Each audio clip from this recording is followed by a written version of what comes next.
ત્રીજા લેક્ચરની અંદર છે કે મળ્યા છીએ અહીંયા આપણે નેક્સ્ટ લેક્ચરની અંદર છે તે વાત કરી હતી છપ્પાની વાત કરી હતી હવે આજે આપણે ઉખાણાની અંદર છપ્પા છે એ અખાના અને ઉખાણા છે એ સામળના ઉખાણા અને એના પરિચય વિશે છે થોડી ઘણી આપણે વાત કરશું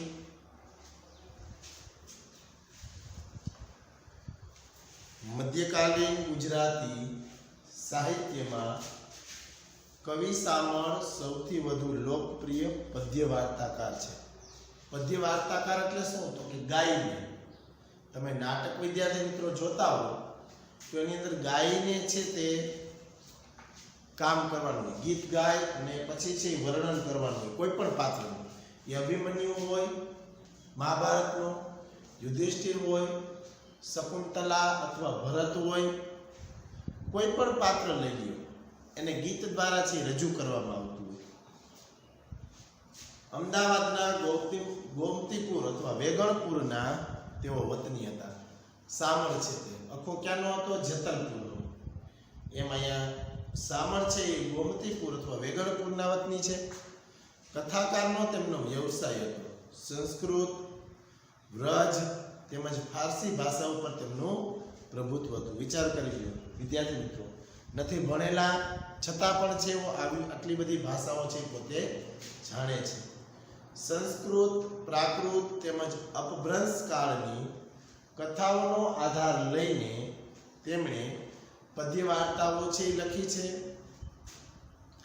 પ્રેમ અને પરાક્રમના અદ્ભુત રસથી તેમની કથાઓ ભાષા અને ભાવક બંનેને છે એ સમૃદ્ધ કરે છે સરસ મજાની વાત કરી કે શું કે છે બેયને ભાષા અને ભાવક બંનેને સમૃદ્ધ કરે છે સામળે એમની પદ્ય વાર્તાઓમાં સમસ્યા ઉખાણા તેમજ નીતિબોધના છપ્પાઓની રસમય ગૂંથણી કરી છે માણસ ઉખાણું વાંચે એટલે એનું મગજ છે એ કસાય પોતે છે આગળ વિચારતો થાય જાણે કઈ એના માટેની છે વાત કરી છે મદન મોહન વેતાલ પચીસી નંદ બત્રીસી સુડા બહોતરી ચંદ્રાવતી પદ્માવતી જેવા પદ્ય વાર્તાઓ દ્વારા સામળે સમાજને ધર્મ નીતિ તરફ છે વાળવાનો છે પ્રયત્ન કર્યો છે કે માણસની ધર્મ નીતિ શું છે તેના વિશે છે અહીંયા વાત કરી છે બહુજન સમાજનું મનોરંજન દ્વારા બોધ આપવાનું શૈક્ષણિક કાર્ય સામળે છે એ કર્યું છે બહુજન વધારે પ્રમાણમાં જે સમાજના લોકો છે એના તરફ જોડાય એના તરફ આકર્ષાય એવું શિક્ષણ છે એ આપ્યું છે ઉખાણું માનવીની બુદ્ધિને કસે છે વસ્તુ કે વ્યક્તિની લાક્ષણિકતા ઉખાણામાં જ રજૂ થાય છે જેને આધારે જે તે વસ્તુ કે વ્યક્તિનું નામ શોધવાનો છે પ્રયત્ન કરાય છે ઉખાણું માનવીની બુદ્ધિ કસે છે આપણે જોયું ને કે માનવીનું જે બુદ્ધિનું જે ક્ષમતા છે તે આગળ વધારવા છે એ ઉખાણું છે એ કરતું હોય છે વસ્તુ કે વ્યક્તિની લાક્ષણિકતા ઉખાણા દ્વારા જ રજૂ થાય છે જેને આધારે જે તે વસ્તુ કે વ્યક્તિનું નામ જવાબ રૂપે શોધવાનું હોય છે પહેલા ઉખાણાની અંદર પડછાયા વિશેનું કહ્યું છે જવાબ આપી દીધો વિદ્યાર્થી મિત્રો કવિ ચતુર નરને તેનો ઉત્તર આપવાનું કહે છે પડછાયાને અચરત એટલે અચરજ કારણ કે જે દેહ જેવો છે પડછાયો છે આપણો દેહ છે શરીર છે એવો જ પડછાયો છે શરીર પર તો ચામડી છે હાડકાં છે લોહી છે પણ પડછાયામાં તો આમાંનું કશું જ નથી છતાં પડછાયાનું કવિને મન આશ્ચર્ય છે પડછાયાની લાક્ષણિકતા ઉખાણામાં દર્શાવવામાં આવી છે તેના ઉત્તર આપવામાં જણાવવામાં આવ્યું છે બીજા ઉખાણું છે દર્પણનું છે અરીસાનું છે દર્પણને સરોવરની ઓળખ આપવામાં આવી છે આપને ખ્યાલ છે કોઈ વ્યક્તિ એની પાસે બેઠું જ રહે છે સરોવર પાસે બેસવાની મજા આવે એમાં અરીસા પાસે પણ બેસવાની મજા આવે એ સરોવરનું જળ કોઈ પીતું ન હોવાનું અને સરોવર કાંઠે કોઈ પંખી આવતું ન હોવાનું જણાવી કવિએ જવાબ વિશે જિજ્ઞાસા જન્માવી છે વળી સરોવર પાસે જનારા અનેક લોકો તેમના ડૂબ્યા રહે છે આપને ખબર જ છે કે જે લોકો અરીસા પાસે જાય તો અરીસામાં પોતાનું મોઢું છે એ રાખે છે, આગળ હટાવતા નથી. રહસ્યમયતા તો પણ કવિએ રચી છે. અરીસામાં જોઈ રૂપની પાછળ ઘેલા થનારા અનેક લોકો આ તરફ આંગળી ચીંધીને કવિ અંતે પતિ પાસે અરીસો મંગાવતી નાયકા દ્વારા અરીસાથી યૌવનને પૂર્ણતા મળતી હોવાનો છે એ સંકેત કરતો જોવા મળે છે. આમ સામળ છે એ ઉખાણાની અંદર છે, એ બે ઉખાણાની છે એને વાત કરવામાં આવી છે. ચતુર નર તું ચેત એક અચરત મેં દીઠું, સુંદર સ્વરૂપ અધિક અમૃતથી મીઠું. ચતુર નરની વાત કરવામાં આવી છે. ચતુર નરને છે એ ચેતવાનું કીધું હતું, તું ચેતી જા છે.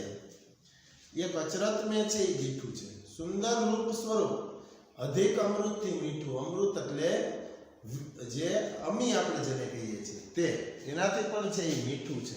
પડછાયાની વાત છે. કાયા ઉપર હાડ, હાડ ઉપર વાળ ભીંજે, ત્યાર પછી વાળ ઉપર છે રુધિર સુગુણ તેના જ ગણી જે આ બધું છે એ છે ખરી, પણ એ કેવું છે તો કે પડછાયા સ્વરૂપ છે. એવો જ છે એ ગણવાની વાત છે એ પડછાયાની કહે છે. સુગુણ એટલે સારા ગુણની વાત કરી છે. ખરી તે ઉપર ખાલ છે, ખાલ ઉપર વાળ જ નથી. વળી મુખમાંથી અમૃત જરે સામળ કહે કહો કથી. વ્યક્તિને કહે છે કે આવું કોણ છે, તમે જવાબ આપો, એના વિશે વાત છે કરી છે તો કે પડછાયા. સરસ સરોવર એક ભર્યું છે નિર્મળ નીર. અરીસાને સરોવરનું છે એ ઉપમા આપવામાં આવી છે. પીએ નહીં કોઈ પથી, હંસ નવ બેસે તીર. કોઈ પાણી એમાંથી પીતું નથી, કે કોઈ એની પાસે છે એ હંસ એની પાસે આવતું નથી, પણ જે લોકો જાય છે તે બધા એમાં ડૂબી જાય છે. તેસર સમીપ જાય બુડે જન જોતા જાજા. એની અંદર જાય તે બધા છે એમાં ને એમાં ડૂબી જાય છે. દુઃખ ન પામે તે રહે તરબીબ તાજા. ક્યારેય છે કોઈ વ્યક્તિને એનાથી દુઃખ નથી થતું, પણ હરમેશ છે એ જુવાન થવા છે એ પ્રયત્ન કરતા હોય છે. કવિ સામળ કહે કારમું વસી જનને હિત હશે, સ્વામી લાવો સુહામણું તો સોળે પૂરા થશે. કવિ સામળ કહે છે કારમું વસી જન, જે લોકો છે એ પ્રીત કરતા હશે તેને છે એ સારું લાગશે. એટલે નાયિકા કહે છે કે તો આવું છે એ લેતા આવો તો મારા 16 વર્ષ પૂરા થશે. અહીંયા સામળ છે,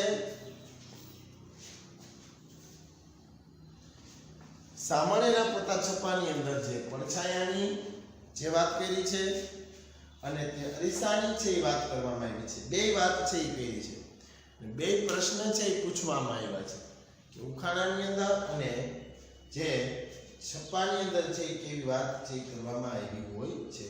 એના પ્રશ્ન પણ વિદ્યાર્થી મિત્રો જોઈ લેજો.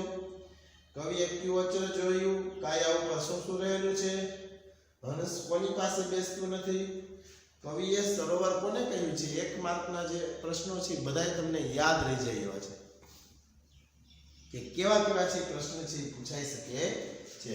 સરોવર સરસ એક ભર્યું નિર્મળ નીર, એના વિશેની છે વાત કરી છે.